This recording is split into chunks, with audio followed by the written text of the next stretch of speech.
Welcome back to my kitchen. Today we are going to be making gluten-free biscotti. So I'm going to be showing you one of my favorite recipes.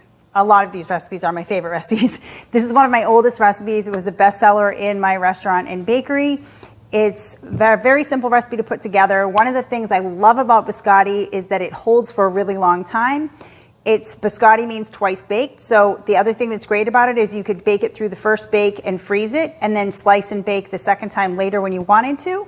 This batch makes a fair amount. Today, for demonstration purposes, I'm going to be making a half a batch of the recipe that is linked below.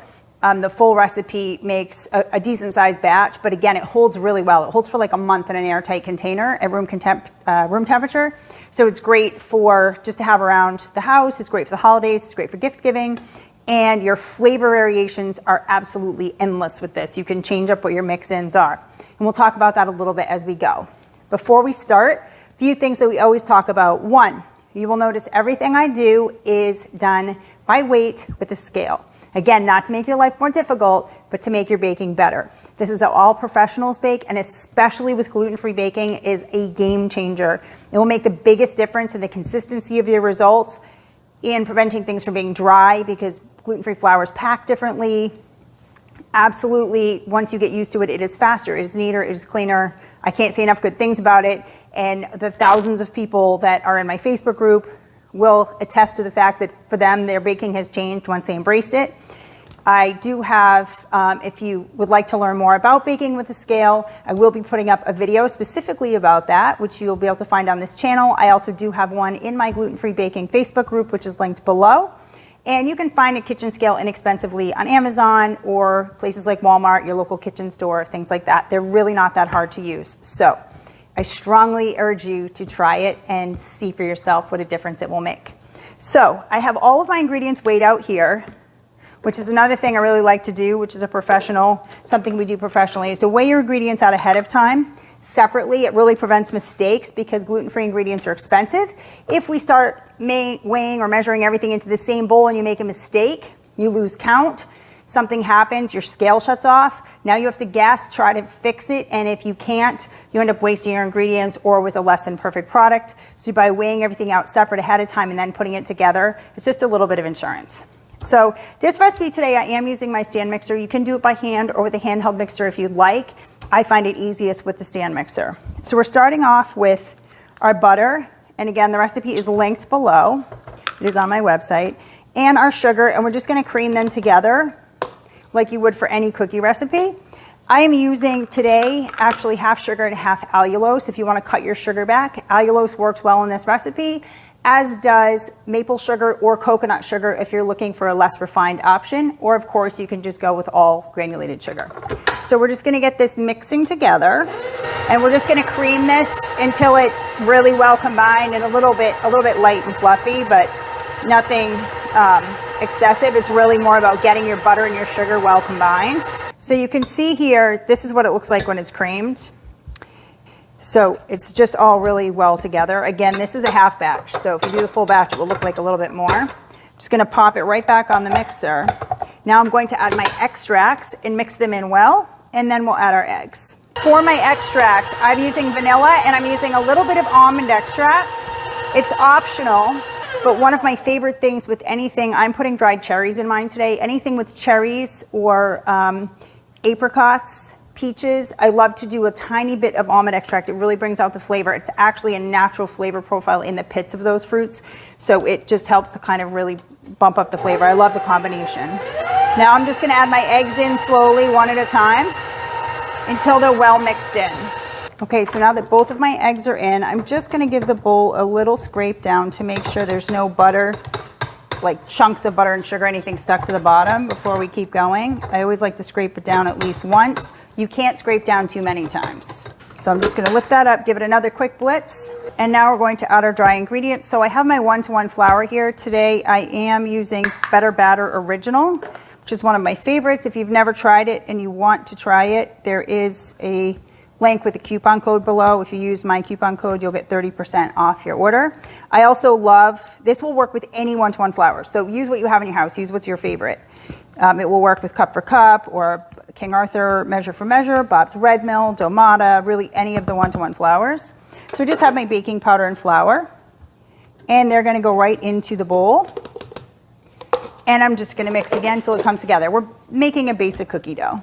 Okay, so I'll show you what this looks like. And for those of you that don't know what a one-to-one flour is, one-to-one flour is a gluten-free flour that is meant to work as a one-to-one replacement for regular flour in recipes, like cookies, cakes, things like that. And the way that it works is one-to-one flours always have, if you're not sure, it should say it on the bag that it's a one-to-one or cup for cup, and it will contain some sort of xanthan gum, guar gum, psyllium, some sort of a binder. So that's what it looks like right now. It seems a little loose, but that's the way we want it. Gluten-free flours sometimes take a little bit longer to absorb moisture, which is why we always rest our batter. This will thicken up. So now at this point, all I have left to do is add my mix in. So today I am using pistachios and dried sweet cherries, one of my favorite combinations. You can do anything like cranberry walnut, just nuts, just fruit, chocolate chips. One tip is you can leave your chunks as big as you like them if you like big chunks of nuts. However, and your fruit as well, you'll see here that I have diced my cherries, and because dried cherries are quite large, so I toss them in a little flour so they don't stick to my knife, and then I dice them up. Because if you leave, the only downside to leaving your mix-ins large with biscotti is when we go to cut them into our slices, sometimes if there's really large chunks, it makes it harder to cut them evenly. So that's it. We're not going to go too crazy with the mixing. So now you can see right here what our batter looks like, and you can see here that this doesn't have all mix-ins completely through the batter. There's a little spot without them, which is why after I'm going to take it all off of my paddle and just give it a really good mix to make sure everything's evenly distributed. And then we're going to set this aside. You're going to cover your bowl and set this aside at room temperature to rest for about a half hour, and that is just to let our flour fully hydrate. This is a really important step for all gluten-free baking.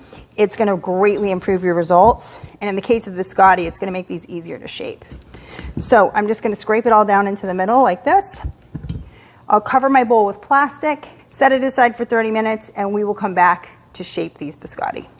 Okay, so our dough here has been resting for about 30 minutes.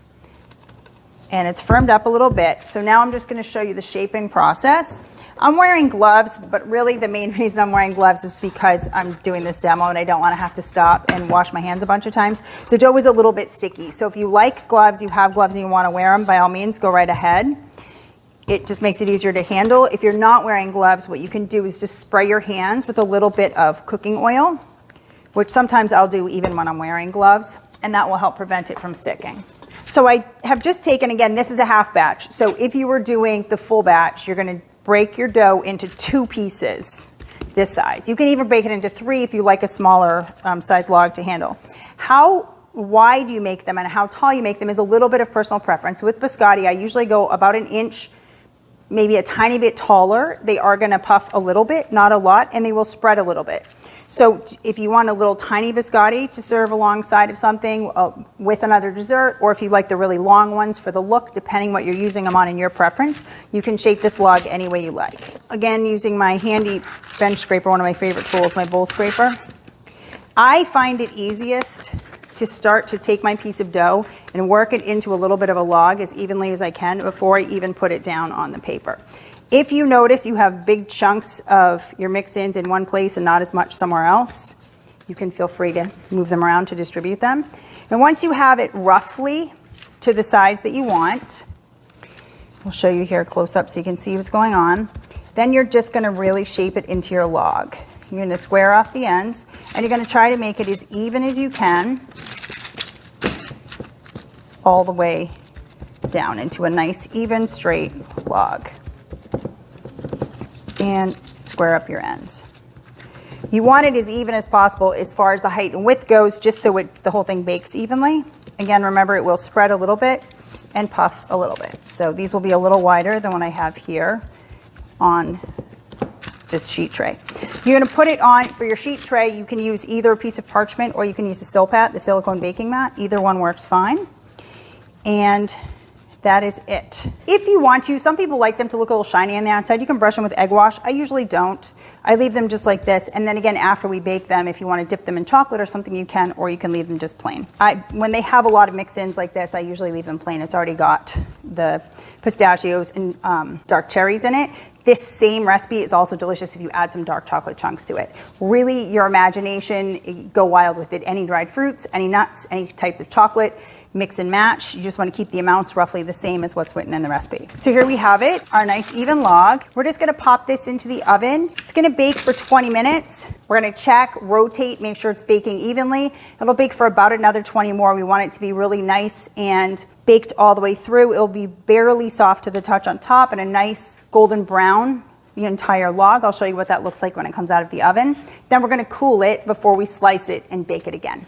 So we'll come back to see how this looks when it comes out of the oven. Okay, so the biscotti just came out of the oven and I just want to show you, if you see, if I push on it, it has a little bit of give, but it's cooked through. It's not raw here. It's not completely raw. You can take a toothpick in and out and make sure there's nothing wet clinging to it if you like. These little cracks are normal and it's a nice golden brown. So we're going to set this aside to cool for about a half hour or so, again, depending on your house, but until it's really nice and cool and everything settles up, and then we'll slice it and bake it a second time. Okay, so my biscotti has been cooling for just about 30 to 40 minutes. It's still like barely warm to the touch. It's cool. It's not, it's maybe just a tiny bit warmer than room temperature. It's warm in here today, so, but it is fully set enough, and now I can show you how to slice it. So you have a few options for slicing. A lot of people will prefer and have better results with a serrated knife. Just make sure it's a really good serrated knife, a thin one with teeth that are really close together, a good bread knife. I love this one. This is Dexter Russell, not expensive knife, but a really great knife, and I will link it below on Amazon for you if you want to check it out. Or you can use a chef's knife, but again, if you're using a chef's knife, you want it to be really super sharp, and again, a thinner blade. So this is one of my really good Japanese knives, and it's very thin. I like to use this one. I am going to show you what it looks like with both. So if you're using the serrated knife, you're going to saw.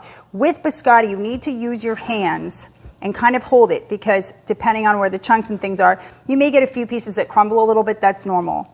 Just eat them. You can bake them the second time if you want, but actually biscotti is delicious after the first bake. Most kids that grew up in an Italian household will tell you the best part was like stealing the biscotti when it was before mom baked it the second time. My son still loves that. So if I'm using the serrated knife, you're going to use a bit of a sawing motion. Now, how thick you cut these is really a bit of personal preference. It's kind of relative to also to how big they are. So this nice little one, I'm cutting this, maybe it's about 1/3 of an inch thick. And then you're gonna just lay them right on your cookie sheet. You have two options. You can try to stand them up. They get air circulation all the way around. I'll usually just lie them down on my cookie tray and then flip them over halfway through that second bake. The second bake, we're just drying them out. The ends you can put on there and bake for the second bake too, or you can save them. I usually save the ends. In our house, we just eat the ends after one bake. They're already crunchy on one side. Again, that's personal preference. So if I'm doing it with this knife, this super sharp, thin chef's knife, then I wouldn't be doing the seesaw motion. I would just put it in and push right down and kind of commit to it. The problem with using this knife, you may run into issues if you have big chunks in your biscotti, because it will drag the chunk through because you're not seesawing. So then you may get a biscotti that will crack. So really just use whatever knife is your preference. And again, sometimes here on the top where it's cracked a little bit, I just kind of hold it together as I'm cutting. And that's it. You can cut them at an angle. Like I said, how fat you cut them, just like the size you make your log, is really personal preference, what you're going to use them for and what you like. Once they have baked for the second bake, then they're good to store just like this, or you can dunk them halfway in chocolate, all the way in chocolate, one side, top or bottom. Again, lots of options. I'm going to finish slicing these and pop them in the oven, finish the second bake, and take them out to show you what they look like when they're done. Okay, so the biscotti are out of the oven after their second bake, and you can see they are now a nice light golden brown on both sides. Remember that when they come out, they're still going to feel a little soft, so they're not going to feel super hard yet, because as they cool, they will firm up and then they will be crispier. This biscotti recipe is great. I really like them because they get crunchy like a biscotti, but they're not break your teeth hard. They crumble in a nice way when you bite into them. So again, they'll be a little soft when you take them out. You can see one here, how I was talking about sometimes you lose a little bit of the top. I had one mishap out of my whole loaf, so that's pretty good. But that's what you're looking for. Just a nice little light golden brown on both sides. We're gonna let them cool on the tray for 5 or 10 minutes, just so they firm up enough for you to handle them. Then if you want, you can remove them to, it's a good idea to remove them to a cooling rack, just for condensation and stuff. Let them finish cooling all the way. When they are fully cooled, you're gonna want to put them into an airtight container and they will hold again for up to a month. Fantastic shelf life for these.